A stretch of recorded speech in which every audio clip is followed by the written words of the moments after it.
Anda berlanjut, diterangkan oleh Allah, hei, tugas suami saat mulai pertama kali menikah, maka tugas yang pertama siapkan untuk mencari nafkah. Bagaimana caranya ya Allah? Diturunkan oleh Allah. Satu, jangan takut kehilangan rezeki.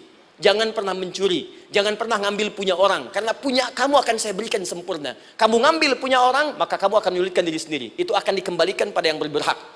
Ya, turun Quran surah ke-51 ayat 22. Dirinci, begini cara nyarinya. Quran surah kedua ayat 168. Kalau Anda ingin cepat baru bergerak, rizkinya sudah dapat. Quran surah kedua ayat 172. Ada yang dahsyat, dia belum keluar, rizkinya yang mendatangi dia. Jadi nanti di Al-Quran ada 8 jenis rizki. Di antara yang paling hebat, ada yang belum Anda datang, rizkinya sudah menjemput. Ada orang mendatangi rizki, ada rizki mendatangi dia. Contoh, Al-Imam Asy-Syafi'i sedang berdiskusi dengan Imam Malik, gurunya. Kata Imam Asy-Syafi'i, Syekh, rizki itu mesti saya cari dulu, baru kita dapat. Kata gurunya, ya Syafi'i, ada rizki yang cukup kita beramal dekat kepada Allah, dia akan datang tanpa kita cari dengan ikhtiar manusia. Kata Syafi'i, mustahil. Kata Quran kan kita kerja dulu, baru datang. Kata Imam Malik, gurunya, kamu yang belum sampai. Kita amalkan ini, rizki datang. Maka berhenti sampai di situ, Imam Syafi'i pamit.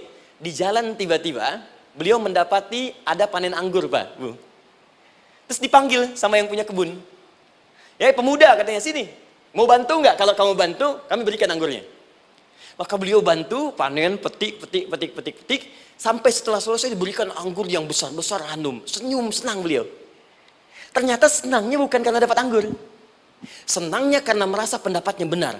Kalau saya nggak bantu panen ini, nggak akan dapat saya anggur. Cuma karena saya bantu, saya diberi ini. Maka rasa senangnya inilah dibawa kemudian kepada gurunya, ingin laporan. Tapi perhatikan adabnya. Dia tidak mengatakan, guru, nih saya benar. Kalau saya nggak ikut panen, nggak dapat saya ini. Perhatikan kalimat Asy-Syafi'i. Guru, tadi saya di jalan, dipanggil oleh pemilik kebun, ikut panen anggur. Begitu saya bantu, saya diberikan anggur ini. Beliau tekankan dengan kalimat yang kencang pada kalimat, begitu saya bantu, saya dapat anggur ini. Imam Malik tersenyum mengatakan, Masya Allah Syafi'i, luar biasa. Ini siang begitu panasnya. Tadi saya mau keluar ngajar, terfikir di benak saya, Allah, kalau ada anggur yang besar-besar, enak rasanya. Tiba-tiba kamu datang bawa anggur. Ini Imam Syafi'i kerja dapat sesuatu, Imam Malik terfikir sesuatu, datang rezeki. Itu ada di Quran surah ke-7, teman-teman, ayat ke-96, paling kanan sebelah atas di mushafnya. Baik, teruskan dulu. Ya, Anda dalam mencari kerja, ingat, kalau Allah yang sampaikan pasti terjadi. Jangan dikira mudah. Kata Allah akan ada persaingan, akan ada kadang-kadang singgungan, akan ada tantangan. Maka mulai petakan tantangan apa yang akan Anda lalui saat Anda mulai mencari nafkah itu. Maka turun Quran surah kedua ayat 214, paling kanan sebelah bawah. Am hasibtum an tadkhulul jannata. Hei, apa kamu mudah begitu saja mengira akan sukses dalam pekerjaanmu? Bahkan bisa diartikan surga, ingin masuk surga. Walamma ya'tikum mathalul ladzina khalau min qablikum. Sebelum engkau diuji seperti orang sukses dulu pernah sukses. Lihat mereka. Nggak ada orang sukses yang instan. Cuman balikan telapak tangan dapat, tidak. Kata Allah, lihat orang-orang dulu. Lihat orang-orang hebat dulu. Bagaimana mereka bisa kaya, bisa sukses, bisa punya posisi.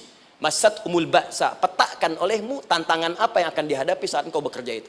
Satu, kata Allah, ba'sun. Ada yang ringan. Ya, ba's. Ba'sa jama' dari kata ba'sun. Dua, dara'. Dia sudah menengah, jama' dari kata durun. Tiga, zilzal. Ini yang paling tinggi puncaknya. Jadi kalau Anda sudah mendapatkan ini, yakinlah, berarti Anda akan mendapatkan posisi yang tinggi. Karena mustahil orang besar diuji dengan ujian yang kecil. Zilzal, ini bagian ketiga. Ba'sa, ba'sun, mulai. Kira-kira tantangan-tantangan ringan apa saja yang akan Anda hadapi? Ya, kalau saya contohkan misalnya dengan contoh yang lain singkat, Anda mau ke masjid, ingin konsisten, mulai hijrah, ingin dekat dengan Allah, tiba-tiba yang tadinya nggak mau ke masjid, mulai ke masjid, diuji dengan hujan. Hujan kecil, rintik-rintik, shower. Begitu hujan, orang Arab mengatakan kalau hujannya bisa lewat tanpa payung pun, orang Arab mengatakan la ba'sa. La ba'sa ini ringan. Orang kita sambungin, labas. Dari bahasa Arab lewat. Nah, jadi kalau Anda mau berangkat nih, siap bekerja, siap hadapi tantangan. Baru mau lewat hujan kecil, berarti itu tantangan kecil kita lewati. Macet, petakan, cari jalan yang kemudian sempurna, jalan yang kosong, buka Google-nya, buka Waze-nya, buka map-nya, cari. Jadi kalau pada yang kecil aja belum kita lewati, bagaimana mendapatkan yang besar? Anda mau ke masjid, dikasih hujan kecil. Mau berangkat gak jadi. Papa, kenapa gak jadi? Hujan mah, kan ada payung. Takut riak. Tuh. Setelah itu darwa. Maaf, tantangan fisik. Kadang-kadang mulai ke fisik. Mulai mengganggu. Ya, maaf, dirincikan kemudian oleh Al-Quran. Turun Quran surah ke-21. Ayat 87 sampai 88. Kisah Nabi Yunus alaihissalam. Yunus beraktivitas, bekerja. Bukan berarti nggak ada tantangan. Kadang-kadang dibawa, kadang-kadang diusir. Kadang-kadang Anda dapat misalnya proyek. Kadang-kadang sudah mulai, masukkan tender. Tiba-tiba gagal, diserobot orang. Kadang-kadang orang yang dapat, Anda yang ngajukan. Itu biasa. Kata Allah itu biasa, bukan cuma Anda. Yang lain pun ada. Bukankah Allah ajarkan kisah Sayyidah Hajar alaihissalam dengan Ismail? Bukankah bolak-balik naik Safa Marwah? Kadang di atas, kadang di bawah, kadang lihat peluang sampai Marwah ternyata bukan air. Terkadang Anda yang bekerja, tim yang lain yang mendapatkan karena kerja keras Anda bisa jadi terjadi. Bukankah yang kerja keras Hajar yang dapat Ismail? Mungkin Anda yang konsep yang dapat minyaknya orang lain. Mungkin Anda yang kerja, kan yang suksesnya teman Anda, gak ada masalah. Dan itu kemudian akan bermanfaat bagi Anda. Tidak mungkin setiap keringat yang keluar dari diri kita mustahil kecuali akan melahirkan manfaat yang kembali pada diri kita. Tantangan. Tapi yang paling dahsyat ini yang nggak ditemukan di sebagian referensi yang kita baca. Ketika Allah menjelaskan semua tahapan-tahapan tantangan ini sampai ke puncaknya zilzal. Zilzal itu kalau bahasa sekarang gempa. Ada ujian yang menggoncang hati kita. Ketika Anda kerjakan, ya Allah, tantangannya dahsyat. Kenapa mesti saya, ya Allah? Kok nggak selesai-selesai, ya Allah? Itu wajar, teman-teman, itu biasa. Kata Allah, orang dulu saja mengatakan, mata nasrullah, kapan ini selesai? Berbahagialah kalau teman-teman sudah mendapatkan tantangan puncak yang paling tinggi ini. Ini artinya Allah sedang mempersiapkan Anda menjadi orang besar di kemudian hari. Dan cara mengatasinya diturunkan Quran surah ketiga ayat 142, paling kiri sebelah atas. Perhatikan dahsyatnya. Yang pertama diterangkan tantangannya, yang kedua dijelaskan cara mengatasinya. Saya mau berhenti sampai di titik ini, nanti saya terangkan cara berinteraksi dengan Al-Quran. Ya, perhatikan baik-baik. Kata Allah, jika kelak engkau sudah bisa memetakan tantangan ini, maka siapkan solusi untuk mengatasinya. Ayatnya dibuka dengan kalimat yang sama persis. Saya pernah sampaikan teori ini di dua perusahaan besar di Indonesia. Yang pertama ada satu perusahaan, karena ini direkam saya nggak sebutkan perusahaannya, perusahaan otomotif besar, sedang turun gratis, kemudian juga ada inflasi yang tinggi. Terus saya terangkan teori Quran. Dia praktekkan berhasil, Pak. Padahal saat itu saya presentasi di depan non-muslim. Non-muslim. Sales-salesnya se-Indonesia dikumpulkan, saya bedah tentang ini. Dan mereka berhasil. Sampai sekarang naik lagi. Yang kedua sama, ini direkturnya juga non-muslim. Tapi nggak apa-apa, kita diskusi. Dan mau mendengar teori ini. Dan praktekkan, naik. Ya, dulu di satu perusahaan minyak juga. Sedang turun, karyawan semua dikumpulkan. Lalu kita bahas tentang ini, kita terangkan. Yang ini yang paling menarik dari Al-Quran. Kalimatnya sama persis. Quran surah ketiga ayat 142. Am hasibtum an tadkhulul jannata. Apa Anda duga akan begitu mudah mendapatkan kesuksesan dalam hidup? Tolong fokus baik-baik. Jangan selalu mengartikan jannah dengan surga. Karena asal kata jannah itu artinya kesuksesan, kebahagiaan yang belum tampak. Surga, kenapa disebut dengan jannah? Karena itu puncak kebahagiaan kita yang belum nampak sekarang. Saya kasih rahasia ya, ini antara kita saja nih. Kalau ada kata jim dengan nun di depannya, itu pasti tidak nampak, tersembunyi. Apapun tambahannya. Ya, misal, jin kenapa disebut dengan jin? Karena memang ketika diciptakan, dia tidak tampak, tersembunyi. Lawannya ins, karena itu kita disebut ins, karena saat lahir kita tampak. 18 kali disebutkan dalam Al-Quran. Ya ma'syaral jinni wal ins, wa ma khalaqtul jinna wal ins. Jadi jin disebut jin karena memang fitrahnya tersembunyi, gak nampak. Jadi kalau ada jin melakukan penampakan, itu jin sedang kena masalah. Sedang keluar dari fitrah. Sama dengan manusia, harusnya tampak. Jadi kalau ada manusia yang senang sembunyi-sembunyi, dia sama dengan, bukan saya yang bilang, sedang punya masalah. Ke kantor, sembunyi-sembunyi. Hati-hati Pak Alfian tuh. Biasa ada pintu depan, masuk pintu belakang. Suami di rumah, buka WA, sembunyi-sembunyi. Bu, hati-hati tuh. Pulang lewat pintu belakang. Berarti sedang punya persoalan dalam hidup. Setiap ada jim dengan nun, Pasti tersembunyi. Ibu punya janin, rahim. Dalam rahim ada janin. Kenapa disebut dengan janin? Jim, nun, ya, nun. Karena sosok itu belum nampak dalam pandangan kita. Nanti kalau sudah lahir, baru tampak. Jannah, kenapa disebut jannah? Karena belum tampak dalam pandangan kita. Nanti kelihatan. Karena itu dalam Al-Quran, kata jannah itu tidak dikhususkan dengan surga. Tidak dikhususkan dengan surga. Kadang-kadang menunjuk aspek kesuksesan yang belum tampak. Anda mau ngebor minyak, minyaknya belum tampak. Belum kelihatan. Anda mau kerja, ya hasilnya kan belum tampak. Baru ikhtiar sekarang. Karena itu orang Arab disebut kaya kalau mereka mendapatkan kebun yang tak tampak sebelumnya. Kebun anggur, bukan kurma, kalau kurma banyak. Kebun anggur, ada apel, ada jeruk, sampingnya ada sungai-sungai, disebut dengan jannah. Ya, kalau punya unta, nggak kaya di Arab, biasa. Karena yang kelihatan padang pasir, unta, hitam, merah, biasa. Tapi kalau sudah punya kebun anggur, yang sulit di padang pasir ada kebun, itu baru disebut kaya. Karena itu orang Arab kadang mengartikan jannah dengan aspek kesuksesan yang belum tampak. Diartikan dengan kebun anggur, kebun apel, dan macam-macamnya. Perhatikan, am hasibtum an tadkhulul jannah. Apa Anda duga ingin sukses itu begitu mudah? Sukses jadi tidak. Walamma ya'lamillahu alladhina jahadu minkum wa ya'lamas sabirin. Perhatikan baik-baik. Sebelum Allah memastikan pada diri Anda terdapat dua hal yang paling utama untuk mengatasi tantangan tadi. Satu, jahadu. Kesungguhan. Serius. Jadi kalau mau sukses, mesti serius. Kerja serius. Cintai pekerjaan Anda. Ya, belajar anak-anak serius. Pastikan belajar dengan serius. Jangan cuma anak-anak duduk paling belakang, nggak pernah nanya, kadang ngantuk, pulang, ujian, besoknya mau ujian, baru belajar. Ya, sistem SKS, sistem kebut. Ya, kadang-kadang sejam, Bu, Pak. Ya, saya pernah ada orang di luar ngadu waktu di Libya, Ustadz, gimana ini orang Indonesia? Kenapa? Saya belajar 3 bulan, besok mau ujian.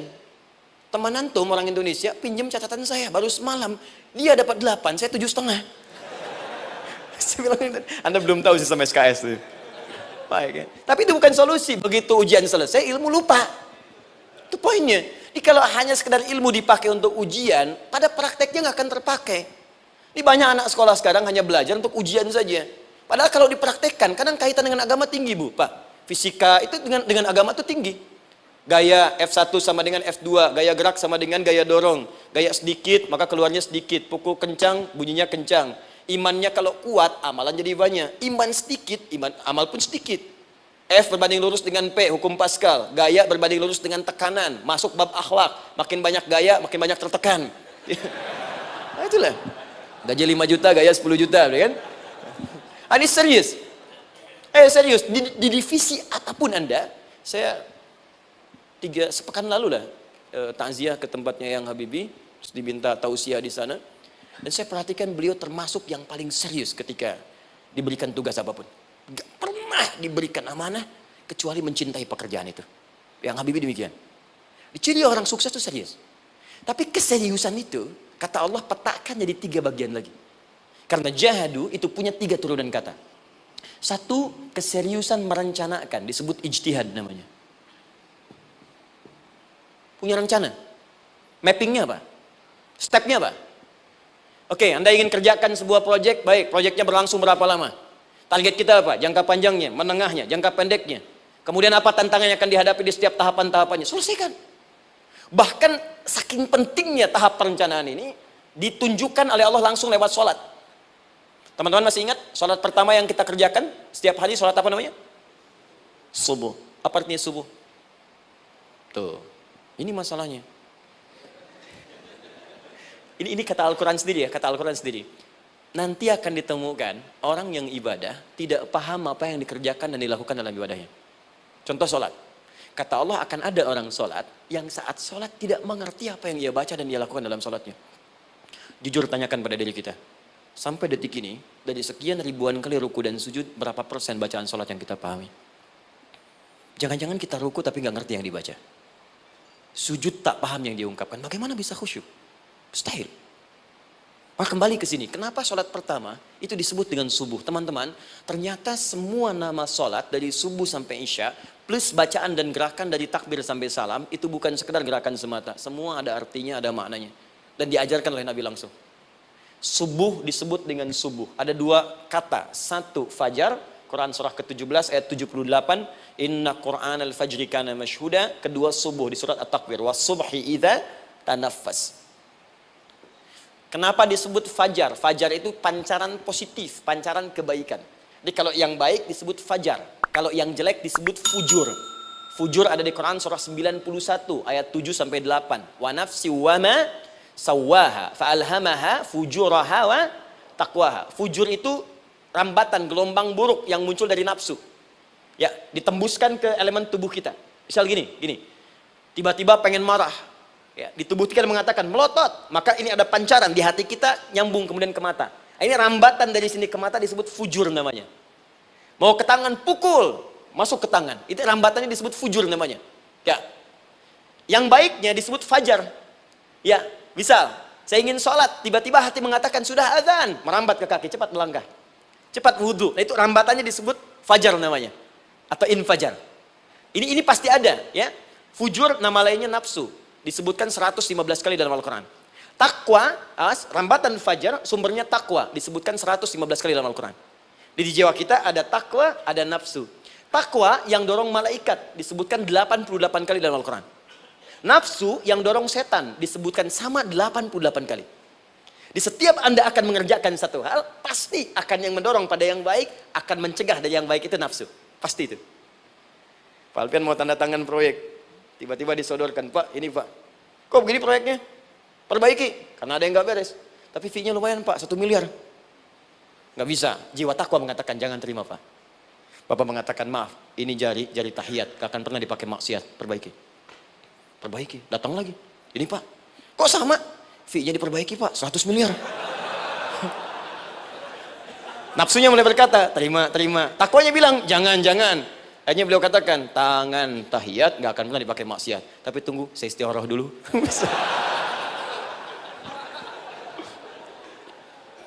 Nah, waktunya, ini salatnya disebut fajar. Kenapa disebut fajar? Karena saat kita tidur, terus dengar suara azan, Allahu Akbar, maka memancar dari iman kita, rambatan untuk merespon suara itu. Bangun kita untuk menunaikan salat. Waktunya disebut subuh. Kenapa disebut subuh? Dari kata asbah. Asbah itu artinya yang siap dengan rencana. Dia orang Islam tuh nggak ada yang bangun dari tidurnya kecuali punya rencana jelas yang akan dieksekusi di hari itu. Makanya sebelum kita bekerja mengeksekusi itu, kita datang menghadap Allah supaya Allah berikan kemudahan di setiap aktivitas kita. Coba lihat manajemen Nabi. Bukankah sebelum tidur beliau istighfar dulu? Dirinci pekerjaannya, dicatat yang akan dikerjakan besok, istighfar 70 kali, 100 kali, sehingga dengan istighfar saat tidurnya tenang. Coba kita biasakan. Ada yang baca Quran, ada yang istighfar. Kalau nggak percaya silahkan cek. Begitu Anda lakukan, tidurnya enak. Besoknya rencana itu sudah siap. Makanya ketika bangun, siap jam 7 mau kemana, jam 8 ada di mana, jam 12 kerjakan apa. Sebelum mengerjakan itu, datang kepada Allah, sujud, ya Allah, saya punya rencana ini tolong mudahkan. Begitu caranya. Itu yang disebut dengan subuh. Nah, sekarang kembalikan peta hidup kita mau seperti apa ke depan. Ijtihad. Yang kedua, kalau sudah jelas konsepnya, visinya sudah ada, maka jihad. Yang kedua jihad. Jihad itu eksekusinya, aksinya, actionnya, perjuangan fisiknya. Rencananya apa? Tahajud malam nanti. Bismillah. Jam berapa? 2:30. Baik, yuk kita mulai rencanakan. Eksekusi rencananya. Bagaimana cara kita bangun 2:30? Pasang alarm. Jam berapa alarm dipasang? 3 kali. Pertama 1:30, kedua 2 kurang 1/4, ketiga jam 2 lewat 1/4. Baik. Alarm pertama untuk mematikan alarm kedua. Alarm kedua matikan alarm ketiga. Ketiga siap-siap. Baik. Siap bangun. Jihad. Awas, ini penting ya. Jihad itu jangan dipersempit maknanya kepada situasi peperangan saja, tidak. Banyak jihad itu luas sekali medannya. Karena jihad itu perjuangan fisik. Dan maaf sekali, dalam konteks perang pun bukan menyerang orang. Tapi membela diri saat diserang. Di Islam itu bukan agama ekspansi. Cek di sejarah, nggak ada Islam menyerang. Yang ada itu membela diri saat diserang. Atau saat orang lain dizalimi dan kita diminta untuk terlibat, kita membantu. Ini bukan dalam konteks sekarang yang banyak dibincangkan. Tembak orang, bom orang, nyerang orang. Bukan. Itu waktu kejadian bom Tamrin itu pertama, saya di Lampung posisinya. Itu begitu meledak, tuar. Pertanyaan pertama Pak di Balistani, Ustadz, apakah bom di Jalan Tamrin termasuk jihad fisabilillah? Saya bilang, Pak, sependek pengetahuan saya, jihad fisabilillah itu jihad di jalan Allah, bukan di jalan tamrin. Kaidahnya beda. Nah, misal mencari nafkah itu jihad. Cari nafkah jihad. Quran surah keempat ayat 34, paling kiri sebelah atas. Tugas pertama ketika menikah, kata Allah, ar-rijalu qawwamuna 'alan nisa. Setiap lelaki itu diminta oleh Allah untuk mengatur bagian rumah tangganya. Jadi pemimpin di rumah tangganya. Ya bima faddalallahu ba'dahum 'ala ba'din, karena diberikan kemampuan untuk memimpin. Di pemimpin itu ada di suami. Dan ciri khas pemimpin, Bu, biasanya ciri khas pemimpin apa, Bu? Bukan tegas, bukan. Ciri khas pemimpin itu tidak mau dipimpin. Makanya kalau ada sesuatu, masukkan lewat usulan, jangan beri saran. Kalau saran susah, itu pemimpin. Baik, tapi yang paling luar biasa kata Allah, perhatikan kalimatnya indah sekali.